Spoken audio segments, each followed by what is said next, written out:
and welcome to Saturday Morning Cartoons, the Collider weekly podcast for all things animation, including reviews and interviews, coming to you all the way from a post-apocalyptic future in Las Vistas. I'll be your co-host, Sean Paul Ellis, and joining me, he is a frog in a suit, a real mod frog, is my co-host, Dave Trumbord. David, how you doing, buddy? I was doing pretty good when I jumped into the show, but as you can see, my favorite tie cut directly snipped in half. Yeah, it's off balance too. It wasn't like a clean cut. Nah, it's asymmetrical, kind of jagged, some threads hanging out. Pattern is ruined. My visual OCD is just spiking off the charts with looking at it. Yeah, please, please. It feels a lot looser without it too. I feel like a lot less uptight. I feel less like I have to abide by some archaic mafioso rules. And I can just do what I want in this post-apocalyptic future. I can ride a dragonfly. Yeah. Hey, the post-apocalyptic is all about you being you finding yourself, rounding up a bunch of friends and making a lot of noise in a city where everything wants to kill you. If you're listening out there, take that tie off. You don't have to cut it. You can save it for later. Take that tie off. And I'm going to go contradictory to Dave. Cut that tie off. Let's get rid of the gang. Cut the tie. Just cut it off. Cut it out. We're all done. We're moving forward. The funniest part about that is even if you cut a tie, that doesn't do anything. You still have to untie it from your neck. It just makes it more awkward. Don't take scissors anywhere near your neck. PSA. Oh, man. Good PSA. Well, we wanted to kind of create a very, very quick segment at the top of the show just to kind of take 30 seconds and talk very, very quickly about anything that Dave and I are watching right now. Yeah. That is outside of the scope of what we're about to talk about tonight. This episode's sponsored by Scope. Yep, sponsored by Scope. Get that minty, fresh breath anytime. So we're going to talk about something and spend 30 seconds talking about something that we're excited about to watch, or something that maybe we've just recently watched this week in addition to Kipo and the Age of Wonderbeasts.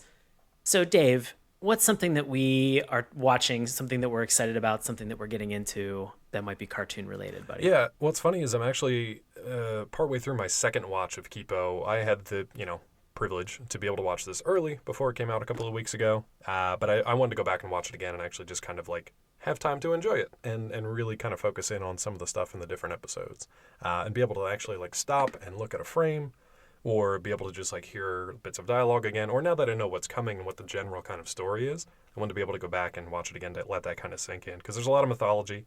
So I am watching the second time through. However, this weekend, a lot of people are probably watching BoJack, because BoJack Horseman, on air for the last 6 years, coming to a close. And my review's up on Collider. You can go check it out. We'll have an ending explainer up there as well, but we're not going to spoil that here, obviously. I don't think Sean's even seen all of them yet at this point. I have waited to watch the first part of the finale until now. So I really wanted to be able to kind of get them all in a clip, and in that streaming, easily digestible universe that we live in, there was a part of me that I thought, I can't do the heartbreak of 2 finales over the course of a time. I'm going to wait and just kind of watch them all together. If you're familiar with my impression of this show and the episode that we have reviewed, BoJack, this show means a lot to me. There have been a lot of moments where I've found parallels in my own life, or there have been just crippling moments where I've thought, oh my God, that hits way too close to home. This show hits all those marks, and I'm probably just going to be sad for the weekend. So can't wait to get into it. Let me ask you this. And so when you say you waited to watch both parts, do you mean you didn't watch season 6 part 1 yet? I did not. Okay, I hadn't either, and then I did for the review. So I did the same thing as I watched all 16. Yeah. In the space of a day or two, which is a lot, emotionally for a normal functioning human being.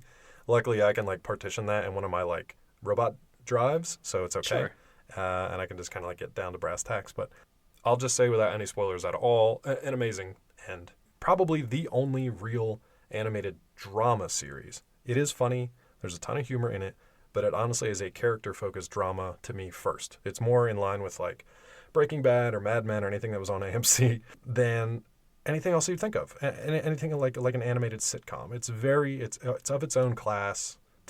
No, it's fantastic ending. It kind of ended the only way that it could have, and that's all I'll say. Okay, got it. Makes sense. Looking forward to getting into BoJack Horseman, the finale this weekend. But for today's episode, we are going to be talking about Kipo and the Age of the Wonderbeasts. I can't wait to get into this. This show is on Netflix right now from DreamWorks, but to get a little bit of context, to give us a synopsis of this actual show, we are going to turn it over to longtime friend and listener Bobby Anthem. Bobby, give us a little bit of a synopsis, a taste of what Kipo has in store for us. So Bobby, take it away. After spending her entire life living in an underground burrow, a young girl named Kipo is thrust into an adventure on the surface of a fantastical post-apocalyptic Earth. She joins a ragtag group of survivors as they embark on a journey through a vibrant wonderland where everything trying to kill them is downright adorable. Thank you, Bobby, as always. Man, Kipo. Well, what kind of character do you think Bobby would be in this world? Do you think he would be a human living in a burrow? Do you think he would be a sentient mute, as they call them? Mute for short for mutants, not people who can't speak. Sure. Or something else. Just because I know Bobby a little bit, probably more than the average listener, I would 100% say he would be a Newton Wolf, because we're going to get into it. One of my favorite rappers, or one of my favorite rap groups, has an individual that is actually in the Newton Wolves, and I would want Bobby in there so that he could rap along with that particular character. And obviously you're talking about John Hodgman. Yes, I'm 100% talking about John Hodgman, and John definitely not Jizza from the Wu-Tang Clan. Right. Definitely not that particular character. Bobby, if you're listening, we will send you a Carl Sagan sweater. Just give us a heads up. Just let us know. Absolutely John Hodgman, not the genius, not the person behind Liquid Swords. 100% John Hodgman in this instance. Can't wait for that. I think Bobby's name would be Trillions. I think he would be in charge. He'd be the alpha. Oh, gosh. That would be so good. Yeah. If alpha. we have Bobby as Trillions, spot on 100% what I want. Trillions. Season 2. Look for it. Trillions the Wolf. Flawless. Coming at you. Perfect. If you haven't seen this show, we sound like insane people.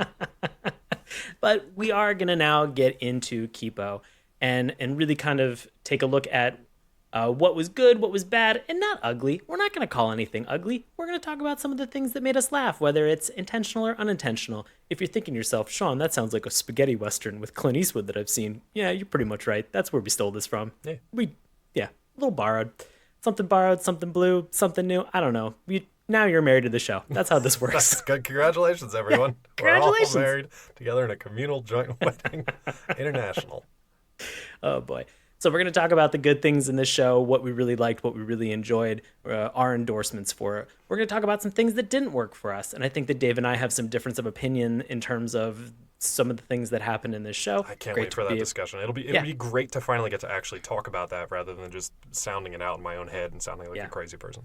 And if you're familiar with Dave, he just screams into a Coke bottle and then actually bottles it back up and then just throws it in the recycling, because he does not want the apocalypse to happen. He's very eco-friendly. I recycle my screams. I don't know why you think that's a weird thing.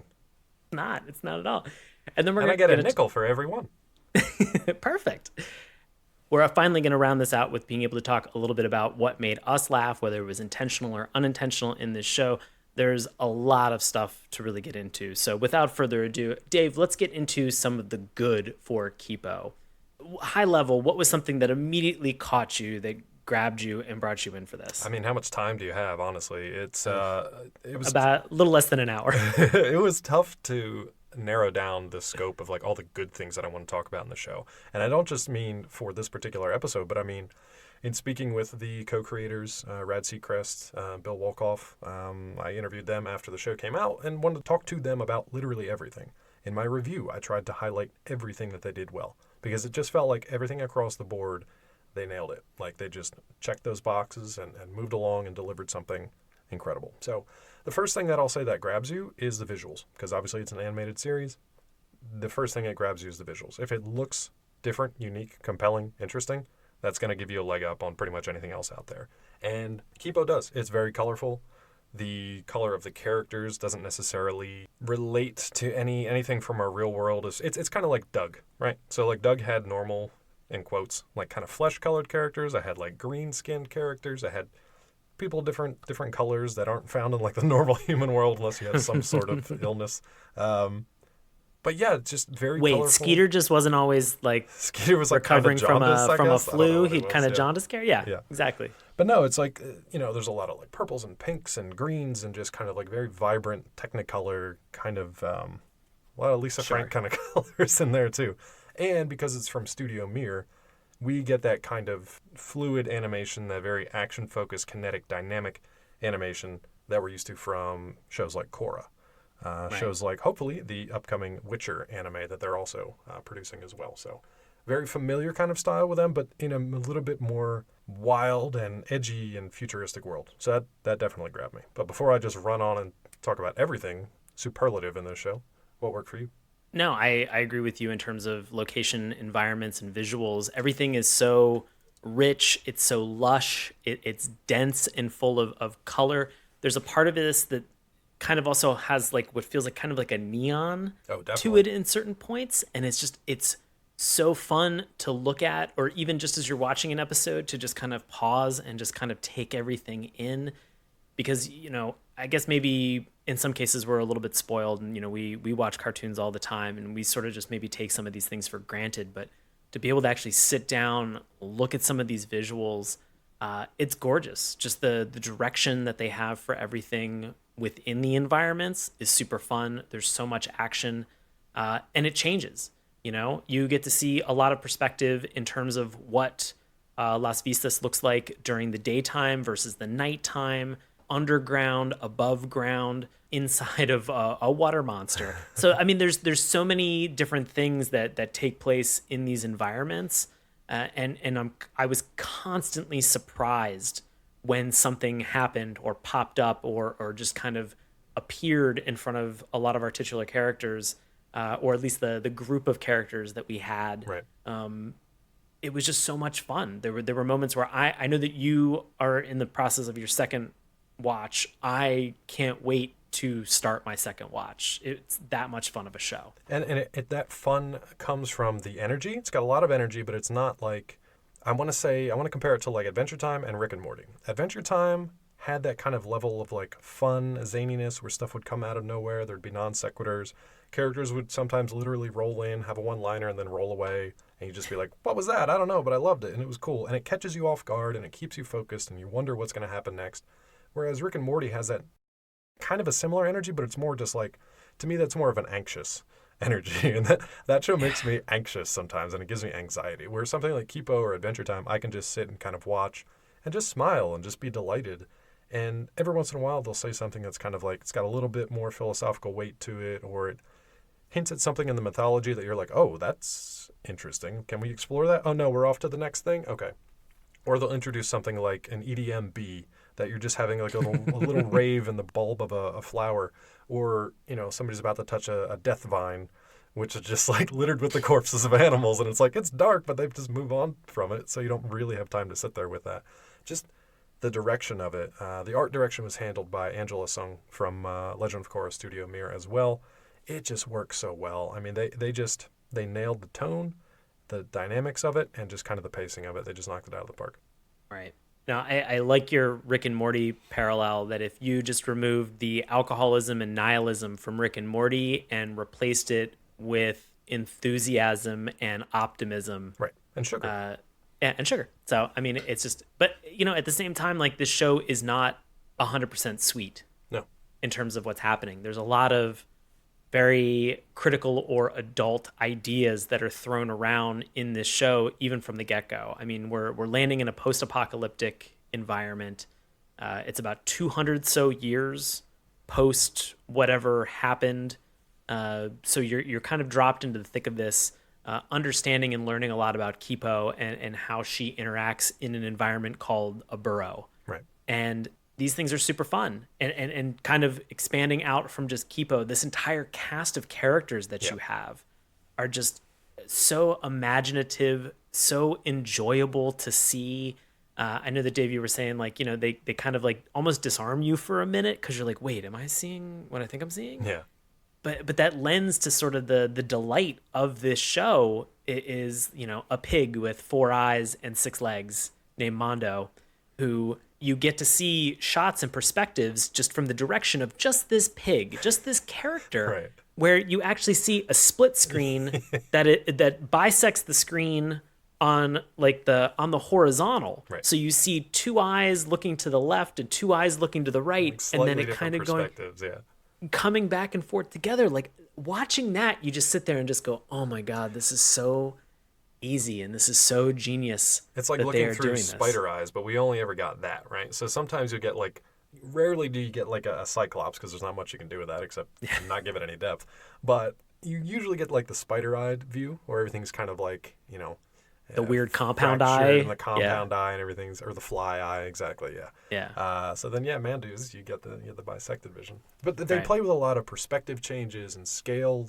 They play with scale really well, and I love that in pretty much any media, that if the director or the showrunner or whoever, if they really have a sense of scale, that sets it apart for me, because that just tells me that you're aware that there's a bigger world around you and you're playing on different levels. I love that. Right. For all of these characters, there are distinct cliques that they have that are set up through Las Vistas, and watching the show, you're exposed to more and more and more of them. And I really want to kind of praise the pacing of how they were doled out in the series, because as you're kind of coming to that, I think it was like maybe in the 8th episode. So as you're kind of reaching that crescendo in terms of the action and sort of the pursuit that is taking place, you're getting more and more of these characters, and they're so fun. Each one of them has a unique, fun personality to see.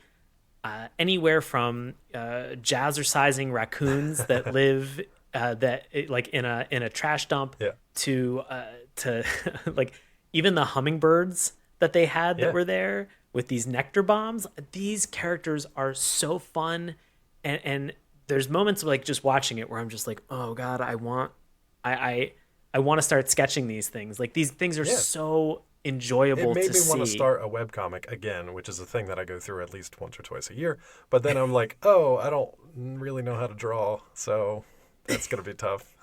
But it's so cool to kind of see all these characters living and existing in the same world, as David mentioned, because of the scale of some of these characters. Did you have a standout like main character? Out of the core 5? Yeah, do you have like a standout main character, and then like maybe who's your favorite among the supporting characters?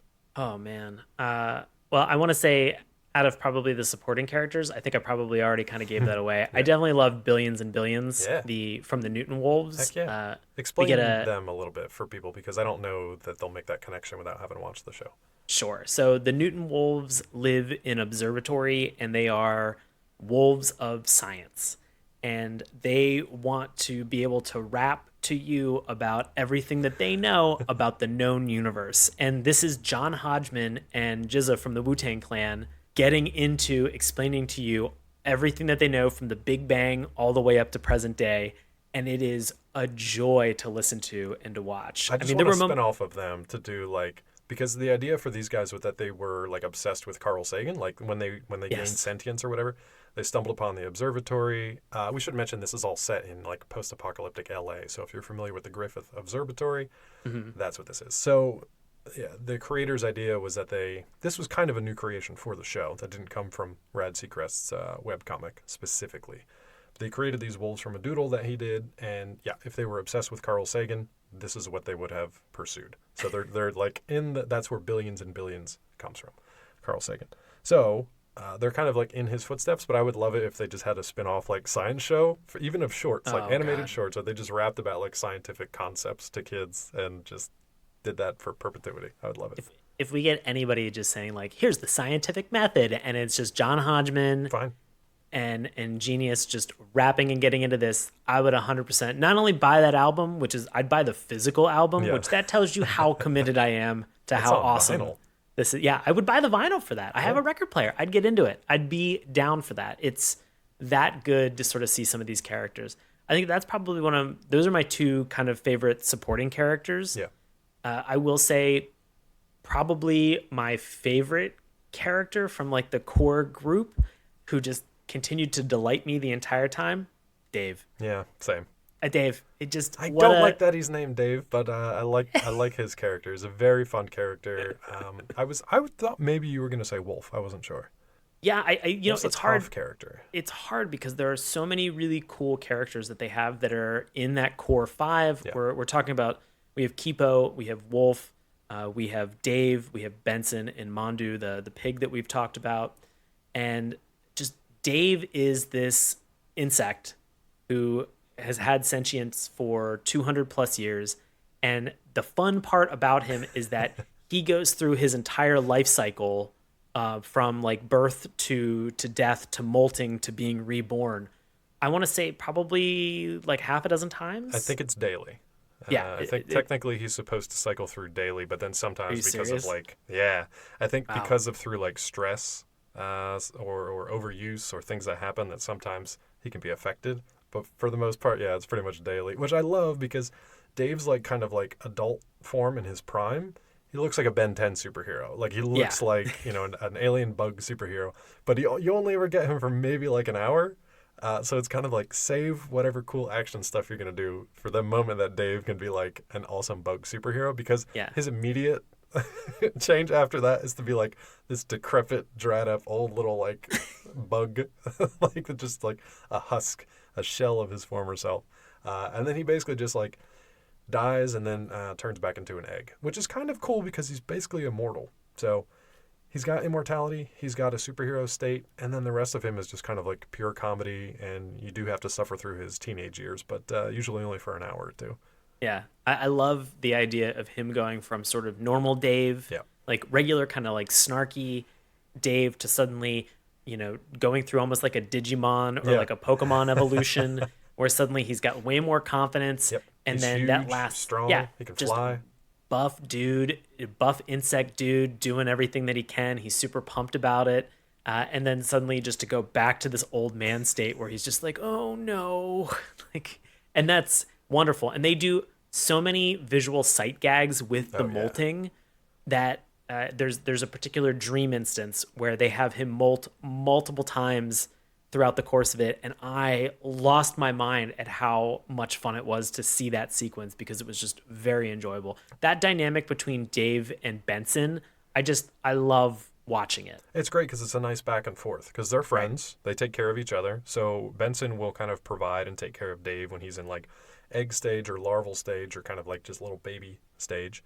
And then sometimes Dave will have to protect Benson when he's older and bigger and stronger and whatever. So it's nice. It just goes back and forth, and they have a really nice kind of camaraderie. And we don't really know how they met or how they came to hang out and be together, really. I love that relationship that they have. It's a lot of fun. And, you know, a big portion of the Dave and Benson relationship is the music that's involved. Oh, my God, the music. Like, we never talk about music of these cartoons except for maybe a theme song. But this show... I will say I watched the entire series over this past week with wife and friend of the show, Melanie Harker. And after watching even just the intro theme music, which has a background piece that sounds like it's played on one of those childhood Fisher-Price pianos. You mean on for the a best portion of possible it? way? Yeah, I mean in the best possible way. It has a unique sound, and every time Melanie would hear it, she would say, I want that full song. I want that full song. It's so good.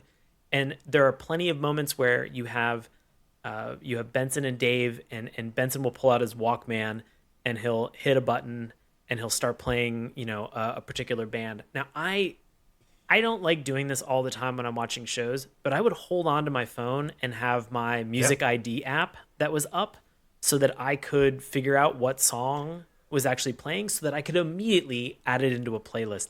That's how great the music is in If this. you're playing along at home, too, the soundtrack is on Spotify, so you can check out the track listings and the artists and everything there, and you can kind of match it up to the show. Cancel this show. I got to get on Spotify right now. Sean left the room already, so I'll field the rest of it. But I think also if you, for a low-tech solution, if you put the captions on, I think the captions have the artist and the title as well, or at least just the title. I could be wrong. It might not be all of them, but yeah, you can use it to help figure out what music's going on. But just check out Spotify. When you heard that theme song, what immediately came to mind? Nothing immediately came to mind other than just sort of like a childlike wonder feeling that I had. I was excited to kind of see where it went. I really enjoyed it. It felt unbelievably pleasant and relaxing at the same time. What did it make you think of? Well, to me, and maybe it's because I knew this coming into it, but it's Spider-Verse. it makes me think of Spider-Verse. And it's because Kier Lehman was the music supervisor for this show, but also kind of put the tracks and stuff together for Spider-Verse. So that is another animated movie where the music is a huge part of the storytelling, but it's also fantastic. Like, it's great as part of the narrative, following along with Miles Morales. But it's also just a great standalone soundtrack by itself. Yeah. They brought him in to supervise the music here with composer Daniel Rojas. So the two of them work together to kind of create the signature sound for Kipo. It's fantastic. Like, you would think that, the animation's great, the characters are great, the art direction, the action, the dynamics, the storytelling's great. You would think, like, the music is usually just kind of like, it's good enough, We rarely highlight the music outside of a theme song. But in this case, it just makes everything that much better, and it kind of stands apart as its own great thing, too. So, a lot of fun. Yeah. I will say there is a song that's in there by the D Revolutions. It's called Now You Know My Name. And that was one of the first songs that I heard it. I think it was a Benson track that he was playing.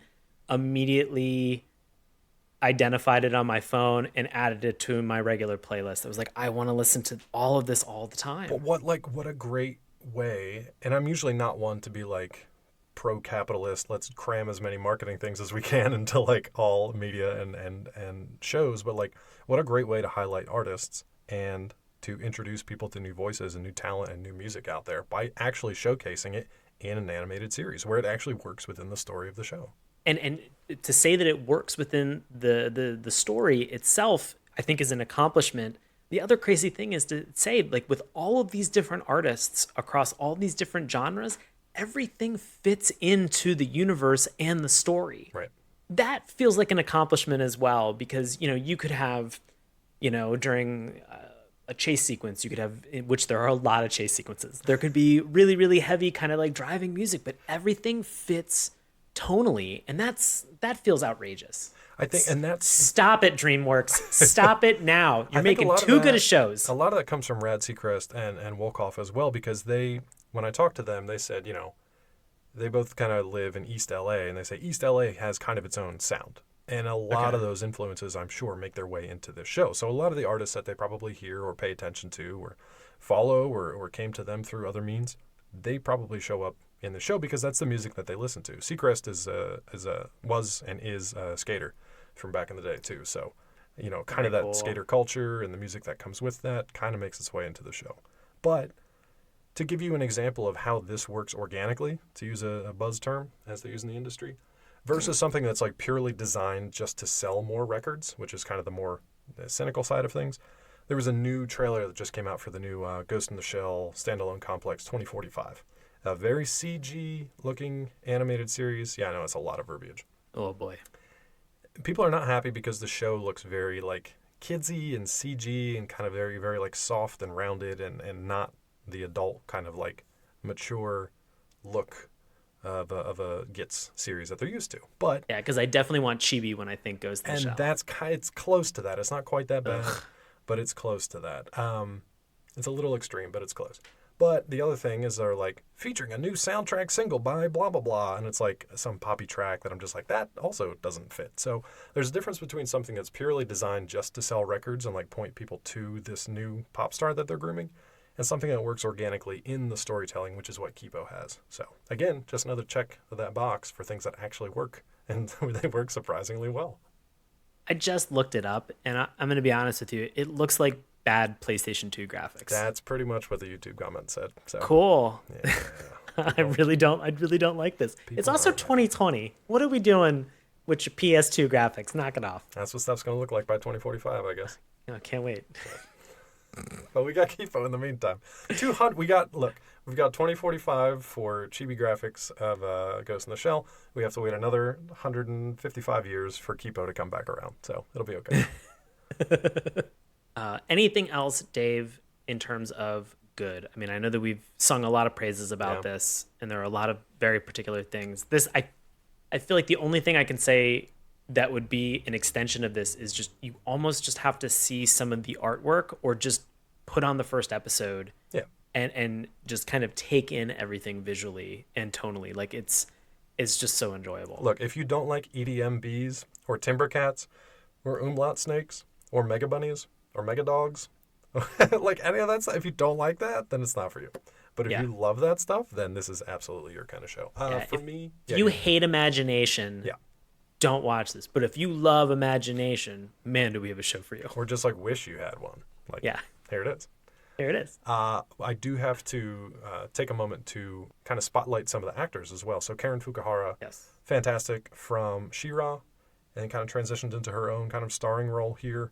She's Glimmer in She-Ra, correct? Yes, correct. Yep. And sometimes I can hear that a little bit of Glimmer, but honestly, no. For the most part, they're their own characters. She does a fantastic job as Kipo. Kipo is tough because she's a great character. She's the everyman. She's the person that the audience is going to relate to. She has to carry a lot of the burden, but I like that her character is one who doesn't just solve things with conflict. She doesn't just go out and beat stuff up or smack it with a sword or cast a spell on it. She tries to make friends with everybody first. She tries to sort of take the thorn out of the lion's paw. She tries to talk. She tries to be diplomatic about everything. And I really, really like that. And Karen Karen, like I know her personally, does a great job of bringing empathy and charisma to that character. Yeah. No, I agree. I just, everything about that character just in general is a joy. And to see her approach sort of problem solving, I will say at some point, and maybe this is a little bit bad, I felt like there was a lot of, let's just talk it out and be friends. And there were obviously some points where people were very aggressive towards her. And I'm glad that it didn't feel like it was kind of belabored at some point, and they kind of hit a natural groove with it. And also just every time she had these points of saying, you know, let's talk it out, let's be friends, let's figure this out a little bit more, it always led to a really enjoyable interaction with a new clique of characters. And sometimes just a big fight too, let's be honest. Yeah, and sometimes a big fight, you know, but you wouldn't have known that until you kind of entered into, or at least attempted that conversation. And so I give this show a lot of credit for sort of emphasizing and stressing the idea of friendship and communication through talking it out, as opposed to like, hey, let's just clench a fist and throw into the fray, which is contrasted by some of the other characters that are in this show. And speaking of that, so one of the other characters that I really wanted to highlight is Dan Stevens, of all people. I had no idea he was going to be so good at being like this awful villain named Scarlemagne. So when I talked to the producers again, they said they had this idea for Stevens when he was in the recording booth. They were basically like, okay, think the Joker, you know, like just use him as kind of like a starting point for how you're going to shape this character. There were moments when I watched this show, when I heard him laugh or I heard him give a delivery, that I'm like, holy hell, like he could do an incredible animated Joker. Like I would love to hear more voice acting from him, because he would have done a fantastic job he may yet, as a version of the Joker. Just really, really well done, and kind of like unhinged and really went for it, but wasn't so over the top to be, he didn't detract from the scenes. He made them like incredible. So he's the main villain and he does a fantastic job, and I hope he does more voice acting in the future because it was a lot of fun. No, I agree. I think the only other thing that worked really well for me was just the mythology, but then maybe to your point, as we transitioned to stuff that didn't work so well, I wanted more of it. Yeah. Didn't get quite enough answers to my questions that I had. And I think that's to sort of transition over to some of the bad. That was one of my bad. And again, we've stated this multiple times. If my biggest complaint about your show is that I didn't get enough of the cool things in your show, you're obviously doing something right. Right. I'm left definitely wanting more. I get the feeling like we're definitely going to see a season 2. Yeah. And I know that they've already kind of teased a season 2 a little bit. So Dave just confirmed it's on its way. That's me. You can, Thank you, Dave. Source me here. Not really, because it's not legit yet. But yeah, I know. But I'm excited about seeing where this story goes, and it's a bummer because there are a lot of interesting points and revelations that kind of happen in sort of the episode 7, 8, 9 time frame, even in 10, the final episode, where you're sitting there and you're just like, what is actually happening? Yeah, they throw a lot at you. And there has to be a lot in terms of the mythology that this really plays into, and they just haven't gotten there yet. Again, it's there has been an event, and then this is 200 years after this event in a post-apocalyptic Los Angeles, California. There's so many cool things that are there, and again, watching it and seeing all the details in this environment, you just want more of it, which is awesome. it builds up a lot of goodwill, so that by the time you get to that final episode, for me at least, I'm willing to let it come back for season 2 to kind of explore some of the like major things that they set up that I'm just kind of like, wow, hold on, let's maybe slow. No, we're not going to slow down. We're going to go full tilt into this. Okay. Yeah. It's they play with some interesting things that I did not see coming and I did not really expect, but I also enjoyed. I just want to see how far they take it and what the ultimate kind of point of all that is. And that's very vague for obvious reasons. We're trying to keep that part at least semi-spoiler free. But speaking of some other revelations, maybe, there's one that didn't really work for me. Okay, let's get into it. A lot of people love this. I saw a lot of people, when this moment happened, talking about it on social media, super proud, whether they find themselves similar to this character or they were just happy that it happened on a kid's TV show. Essentially, we can talk about this because it's been out for a little while, so it is a spoiler. So if you want to go experience Kipo for yourself, maybe tune out now, come back after you finish this. But we get the reveal during a trip to Ratland Amusement Park, which I also love. Kipo and Benson are kind of together, and they're just enjoying the rides and enjoying their time together, and they go on a very kind of like tropey ride on top of a Ferris wheel, and Kipo kind of like blushes and then confesses that she likes Benson. And then Benson's like, oh, that's cool, but I should let you know that I'm gay. And people love that on social media because he didn't say like, oh, well, I like you as a friend, but I don't really like you that way, or I don't like whatever. He didn't hedge around it. He just came out and was just like, I'm gay. And people celebrated that, and rightfully so. My only issue with it, it's not the fact that the character is gay. It's not the fact that he said I'm gay in the show itself. It's the mythology that was built around these kids and this world. And then that reveal that felt very 2020. It felt very contemporary. It felt very much of our time. When they set up this world that was like 200 years in the future, it was so different and distant that humans were living below ground. Some were eking out an existence above ground. But then you set up things like, Benson didn't know what a water fountain was. He thought it was a satellite dish or something to that effect. We also don't get a lot of his background as far as we don't know where he comes from. We don't know where he's been living other than hanging out with Dave. We don't know if he comes from a borough as well, as far as I know. So it's kind of like, what societal thing did he grow up in that he knows what gay is, what gay means? How does he know to sort of define it that way and with such confidence? And that in and of itself doesn't bother me either. It's just kind of like that moment took me out of the futurism of the show a little bit because it just felt very contemporary. So what are your thoughts on all that? I just think that it's really important that they didn't beat around the bush in sort of, I'm not going to pick on DreamWorks' previous Voltron, but, there was a lot of, hinting and then finally the establishment of a relationship for Shiro. Before they killed his partner. Before they killed his partner. And so, I think that, if anything, I think that, seeing that in Voltron and just kind of seeing the tropey problematic nature of that, but also, at the same time, I'm not gay. And so I'm watching this from a pretty heteronormative perspective. And there's a part of me that just thinks that everything that I'm watching because of my lens falls in line with kind of what I perceive those characters to be. And I was surprised at this because they didn't beat around the bush at all for it. Benson just stated, I'm gay. And to have a character, like a lead character in a cartoon, just state and just say, I'm gay. And I know, I understand the point of view that you're having, Dave, about what that is. And I want to say that I hope that we get more of Benson's backstory in season 2. Please. Because we really didn't actually get any of Benson's backstory. No. We got other backstory for other characters, but just sadly not Benson and Dave. Right. And because I really want to see that fun meetup. That aside, whatever the point was, I almost want to give Benson the benefit of the doubt that he knows that, he understands that he's comfortable with that. And there was a moment where, you heard him say that and then it passed and you're just like, okay, they handled that. It's stated, it's done. We don't need to, and they're friends. And we don't need to dwell. And we don't need to dwell on this fact that this character's gay. It literally has almost no impact to the plot. No, it doesn't at all. And that was That's another moving reason forward. why it kind of like, it just felt not out of place. It just kind of caught me off guard. But then, there's a few weeks ago now, as I was thinking about it more, trying to stay within the context of the show.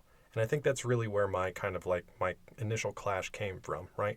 Within the context of the show, okay, Benson knows what gay is. He knows that he is gay and he knows what it means. And he's confident talking about it, comfortable talking about it. He doesn't know what a water fountain is. So in my mind, in the context of the show, in the show's mythology, he grew up in an environment where knowing what gay was, knowing how to define who you love or who you're attracted to, knowing that that was more important than kind of these archaic things from the past, like water fountains, which nobody's probably seen for 200 years, that was kind of nice, actually. And that almost like just that, once I had that revelation, that like realization, it kind of choked me up a little bit because I was just kind of like, even though we've had like this giant mutant fallout over 200 years, the fact that like there's still a civilization where people are talking about very personal issues. Hopefully it was like a caregiver who was explaining to him like, that's perfectly normal and natural, and here's how you define it, and here's a word to put to that, and here's how you define yourself if that's how you want to do it. And you can say that word and be comfortable with it. But don't worry about what these, satellite dishes are over here, because that's not important. That doesn't mean anything. It's just that when it happened in that moment on the show, I hadn't had that context. I hadn't had that kind of like, hadn't put those pieces of the puzzle together. And we still haven't. I don't know if that's really how it worked out or if I'm just kind of like grasping at straws here, but that was the only thing that took me out of the show a little bit. It just felt very contemporary, but I'm hoping, like you said, we get more of Benson's background. Yeah. And more mythology in general, too, about like how the fall happened, what humans have been up to, all of that stuff. Because there's a lot of stuff we haven't talked about with like Kipo's parents and the elders, the other adults, and like what they've been up to for 200 years. So, yeah. Yeah. I definitely want to say, if anything, it's reassuring that in 200 years, we're still going to have LGBTQA people who are in society, even post-apocalyptic. That's awesome. And in 200 years, I'll probably be a head floating in a jar, but I can still be an ally. So I'm hoping to be, I don't know what they're going to have at that point, but like once people kind of like fully cyborg themselves, like that is I'll find my niche in that direction. You're just going to Doc Terror yourself in Centurions Hopefully. And just kind of create it that way. Yeah, If I can have a giant just red metal stomping hydraulic claw foot that I can stomp around in, 100%. You're going to be very excited come this Christmas. I can't wait. Also, I've only got 11 more months to put that together, so crap. Really pigeonholed myself on that. You can make it out of paper mache. It's okay. I'll add sound effects to it. I'll say, the interesting thing, and we talked a little bit about the web comic for Kipo. Yeah. That was kind of a bummer for me. Yeah. Sechrist put this together. This is out there. It's there. And I wanted to go read it to understand a little bit more. It is impossible to find. It's like they scrubbed the internet and removed it, except for maybe a couple pages that I found on Pinterest. Yeah, and that's the thing. He has them like up on Pinterest randomly, or somebody grabbed them from a blog or something that he posted. But these were never kind of like serialized. They were never, as far as I know, they were never bound and like put together and published. It wasn't like, we didn't have Joe Hill's Lock and Key, and then all of a sudden, 10, 15, 20 years later, we have the series of it. It was kind of like Sechrist put these together, and then yada, yada, yada, eventually ended up getting an opportunity to put the show together. So it's like, it's kind of growing into its own thing now. Now, the plus side of that is that he can do his own mythology. He can develop it however he wants, the team, however they want. They can add characters like the Newton Wolves, billions and billions. They can make things like the EDMBs. They can change the path of the storyline. They can add stuff to the past. They can change stuff in the future. Yeah. So they're not beholden to anything, which is kind of nice. But yeah, I definitely would have read these because that's what I was trying to do too. I was trying to find these and like just read up on them before I watched the entire show. Yeah. There's like one website, like Comics and Cola. So shout out to Comics and Cola. Good job, guys. It has a link to where the webcomic used to exist. And it's just, my browser was your like, imagination.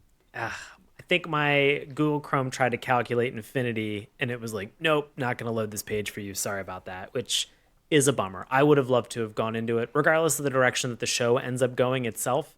I think, because of all the questions and sort of the cliffhangery at the end of season 1, I wanted to know more. I wanted to read more. I was excited and mobilized to go peruse the internet, see if I could find those answers. And that was my only other gripe too. It kind of ends on an actual cliffhanger rather than like a resolution of the story so far. So honestly, like season 1 is like episodes 1 through 9 or however many there were, and then it felt like that next episode, the final one of the season, was sort of like a lead in to the next season. So it kind of feels a little cliffhangery, but it's not that bad. Leave you wanting more. That's fine. Not that bad. Well, let's talk a little bit about some of the things that we found funny. Yeah. We've talked a ton about these characters. We've talked a lot about sort of the richness of the environments. What made you laugh out loud? It's hard to, like, we're kind of retreading over trod ground already, but like basically just the characters. Because seeing the Timbercats pop up for the first time and just seeing them come up over the ridge with their plaid and their suspenders and their axes and just being like, you're so cute, but also terrifying. And just like learning what they're about and learning about Yum Yum Hammerpaw. The umlaut snakes were my absolute favorite. Oh, they're dynamite. Didn't they have Joan Jett as the voice Yeah, of one Joan of them? Jett So, was I mean, one like, of come the on. voices, so Awesome. it's great. And the fact that like Kipo gets to rock out and Dave gets to rock out on the drums and also his antenna. Like all that stuff was like super fun. Just seeing mega bunnies and learning about their mythology, like little things like, well, don't touch a mega bunny because then the mega bunny mom will think that you're part of her like children and she will come find you wherever you are. Like Right. the fact that that played into the story was hilarious. I'll say for me, there was a moment when they are walking. It's kind of early on, but they're walking through sort of the town area. Yeah. And it looks like one of the kind of broken down, destroyed signs. It looks like it says Ryan Sechrist. And I didn't notice it at first. Wife and friend of the show, Melanie Harker, she saw it and was like, what the hell does Ryan Sechrist have to do with this show? And it's Rad Sechrist. Yeah. It's creator. Radford Sechrist, the creator Yeah. of their comic. And yeah. And we both had to pause and look, and we just both laughed because we were just like, oh my God, I can't believe. We really thought that they snuck in a Ryan Sechrist reference as like part of a pharmacy. And But what I liked for some about that reason- even more was it wasn't just an Easter egg nod to the creator and co-showrunner. It was also a primer for what happened next. Because Right. this was all part of them trying to solve a mystery that Kipo's dad kind of like, he's leaving little like breadcrumbs for her to find their trail. Because Right. they had to leave the burrow, she has to find where they are, but he can't just leave that information out laying around that anybody can find it. Because essentially we find out that some of these mutants who don't have the best plans in mind for humans, they want to find and sort of like eradicate or enslave or whatever to all the humans because they are now on top of the food chain. The mutants are kind of like the tops and the humans are kind of on the bottom now. Everything's been flipped. Everything's been reversed. So the humans have to be careful about who they let into their burrows. So I love that it was just a fun little in joke. It was an Easter egg, but it was also like, keep an eye out for the signs because that's going to be important later. Right. I only have one final thing, and it's not even an LOL, but I wanted to kind of throw it over to you, Dave. Any final LOLs? You know, I keep saying the EDM bees. I just loved every time they showed up because they just like the beat, when the beat comes out and you just like, EDM bees are here. Like you don't even have to be looking at the screen. You can just be like, the bees are here. And they play a fun part in the story as well. But then also, anytime there's a tardigrade involved in storytelling, I'm automatically in. So even though Tad Mulholland, of all things, was this like massive, probably like a billion times the size that he should be, sentient tardigrade that's kind of got like mystical properties to him. I just loved everything about that episode. It was a blast. Right. Just that whole kind of seeing and understanding how that was processed. That was so much fun. And it was very LA too. It was LA Right. with like the dark side of things too. And that actually kind of segues into my final thought about this is that in that tardigrade episode with Tad Mulholland, we see Kipo's mom for the first time. Right. And I want to say that that's important for two reasons. One, you find out that her mother is of Asian descent. Yeah, I think she's Korean because you get a hint of that earlier when Kipo names Mandu. She says, "Oh, it's like these." I think doesn't she say something like Korean steamed buns, or maybe she doesn't use the word Korean, but I thought she was Korean. And you see her dad also making like Korean or Asian food at some point. And like, her he's dad's making like pot black, stickers or too. gyoza. Yeah. Yeah, and her dad, we don't know what his background or anything is, but her dad's black too, so she's of a mixed race. Yeah. And this brings us to the final point that we neglected to mention during Good, which is a huge point for this. The representation in this show, dynamite. Yeah. Every character that we've talked about, Wolf, Benson, and also Kipo, all African American. Or people of color, at least, like, because Yeah. some are mixed race and some are whatever. Yeah, there's no white people in the show, which is like cool. Like I mentioned earlier in the beginning, like everybody's kind of Technicolor, but as far as like the actual human characters in the show, there's not people that look like Sean and myself. And guess what, guys? I didn't care. Like, it wasn't like, oh, where's my representation? I can't relate to this show because no one looks like me. I was like, no, I want more of this. Yeah, this is dynamite. Yeah. I'm really into this. This is so cool. Yeah, just really, really fun to kind of see that in such just an excellently executed cartoon from start to finish. It's just so much fun to see that representation, to see people of color in this particular show, as well as also to see, too, the voice cast and the actors, in many cases, just a lot of representation. So that's awesome. Yeah, Dynamite. they're doing everything that like you're, ethically kind of supposed to be doing these days, because they're aware of sort of like the culture, but also aware of like, I don't know, the right thing to do. So it's actually kind of nice to just see it. And so effortlessly done too. Like, it's not difficult, guys. If you have, people of color who are acting for characters that are also people of color, it's pretty easy to kind of go hand in hand, and it's pretty flawless and seamless. Like, you don't miss a beat. You can have compelling characters no matter where they kind of come from or what their backgrounds are. And you don't have to make it all about that either. And this show doesn't. It's very much like Benson's kind of reveal that he's gay. It's just kind of like, it's there, it's presented matter-of-factly. The characters address it, internalize it, and then just move on with their adventure. And it works really well. Listen up, everybody. 2020, year of when more things like this are going to happen. So very excited. Of retrospectives. Yes. That is it for our good, bad, and LOL. We are going to get into our final review. You could probably already figure out the direction I think we're going in. if you've been paying attention, maybe you just skipped to this part like a weirdo. I don't know. Yeah. I don't know. Maybe it really took you over 55 minutes for us to sell you on an amazing show that you probably could have watched 3 episodes during this time. If you skipped the intro. Yeah. 1, thank you. 2, go watch Kipo in like a couple minutes. Yeah. Is that your review? No. So I'll get into it in a second. Actually, yeah, that is my review. That is 100% my review. Go watch Kipo. It's excellent. If this is the direction that 2020 is going to go in with fun, imaginative animation, I'm looking forward to the rest of this year. Yeah. Dave, what are your thoughts? What's the opposite of a dip? Oof. Can we like anoint? Oh God. I don't know. Was that too Pun intended, secular? No. I don't know. I was thinking of something like I wanted to like bronze it. You know how they used to do in the day to like preserve something. They're like, well, bronze is the best thing we got laying around. To keep put us it in around, put it in platinum. Dip it in platinum. Just dip it in platinum. Dip it into platinum. I don't know. It feels like one of those things where it just feels almost too good to be true right now.